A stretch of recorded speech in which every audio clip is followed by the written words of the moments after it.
Oke, bismillahirrahmanirrahim. Assalamualaikum warahmatullahi wabarakatuh. Selamat pagi, selamat siang, ataupun juga selamat malam bagi kita semua.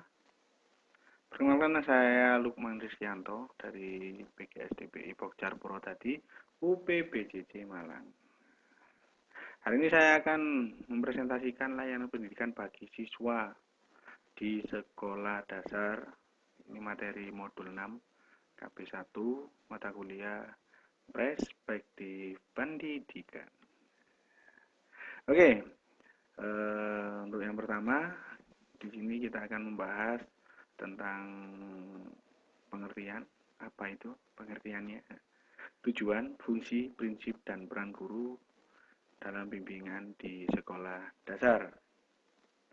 Oke, langsung saja. Yang pertama yaitu pengertian. Pengertiannya suatu proses pemberian bantuan kepada siswa sebagai individu dan makhluk sosial, bantuan berupa pendampingan agar siswa dapat memecahkan masalahnya secara mandiri. Jadi kita dalam bimbingan itu melihat bahwa siswa itu sebagai individu dan juga makhluk sosial yang dalam artinya kita itu tidak hanya melihat siswanya saja, tapi bagaimana kita melihat siswa itu dengan lingkungannya. Demikian.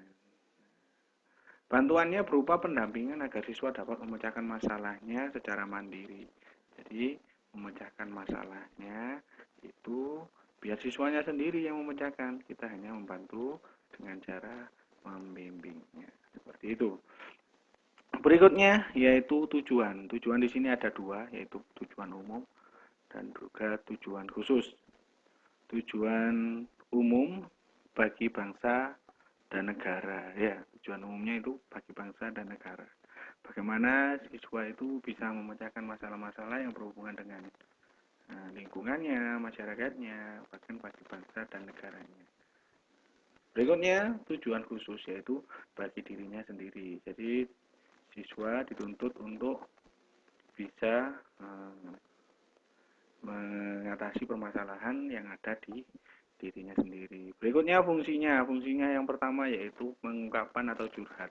Ini bahasa kita sendiri ya. Jadi bagaimana agar siswa itu bisa mengungkapkan apa yang sedang ia rasakan, apa yang sedang ia keluhkan, apa yang sedang dia inginkan, seperti itu.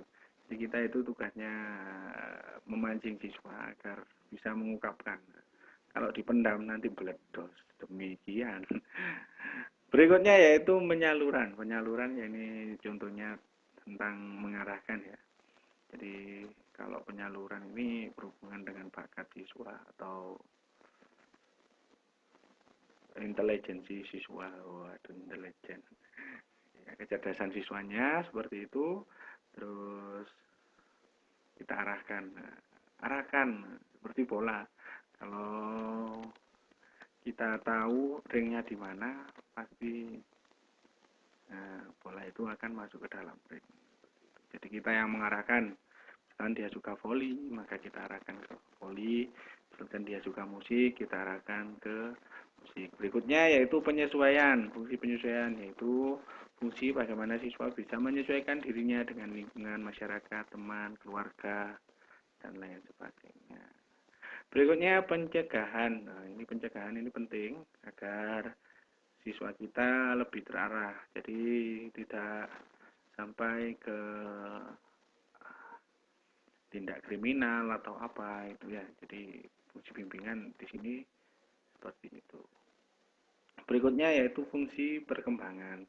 Dalam fungsi perkembangan ini kita sebagai guru wajib memantau siswa dalam perkembangannya. Misalkan, oh siswa ini kok tinggi badannya tidak naik-naik, oh siswa ini berat badannya kok berlebih, wah seperti saya. Ya, terus juga untuk pubertas misalkan juga itu adalah kewajiban bagi guru dalam bimbingan. Karena itu juga termasuk fungsi dari bimbingan, itu perkembangan. Berikutnya, fungsi perbaikan. Jadi Bagaimana siswa bisa memperbaiki permasalahannya sendiri secara mandiri dengan bimbingan itu tadi. Berikutnya prinsipnya, bimbingan ini dilakukan untuk semua, jadi tidak untuk satu siswa saja, melainkan untuk semua siswa. Berikutnya oleh semua guru, jadi yang bertanggung jawab di sekolah dasar itu adalah semua guru. Tidak boleh, jadi kalau bimbingan itu hanya ke guru yang misalkan yang paling galak. Kalau di sekolah saya Bu Herti ya, paling galak. Jadi bimbingannya wis opo jare Bu Herti, tidak boleh seperti itu. Terus untuk perkembangan yang diharapkan yaitu perkembangan kognitif dan afektif anak. Kognitif itu pemikiran, afektif itu tingkah laku. Nah, berikutnya secara insidental dan informal. Secara insidental ini maksudnya berkelanjutan dan informal ini tidak terlalu formal. Demikian. Jadi santailah. Bimbingannya santai. Misalkan ketemu, "Nak, bagaimana kabarmu hari ini? Apa kamu sudah bisa begini?" Ya, itu ya. Jadi seperti itu contohnya. Ditekankan pada tujuan dan kebermanaan belajar. Jadi penekanannya adalah kepada tujuan dan kebermanaan belajar dalam belajar tersebut. Terus fokusnya kepada aset. Nah, aset ini apa saja yang dimiliki siswa, misalkan potensi siswa, kreativitas siswa, seperti itu.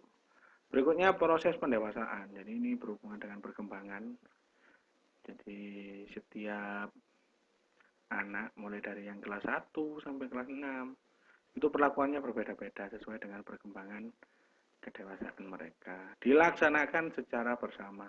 Maksudnya dilaksanakan secara bersama karena ini untuk semua.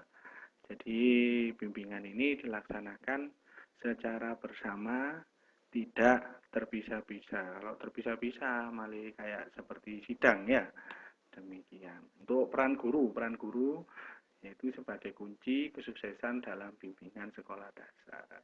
Jadi semuanya itu ikut serta, ikut andil dalam bimbingan di sekolah dasar. Karena guru sebagai kunci kesuksesan dalam bimbingan, jadi ya perlu kita waspadai atau kita istilahnya itu kita temenani,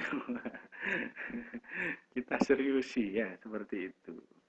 Oke, mungkin itu saja materi saya hari ini. Ada kurang lebihnya, mohon maaf. Akhirul kalam, wassalamualaikum warahmatullahi wabarakatuh. Sampai jumpa.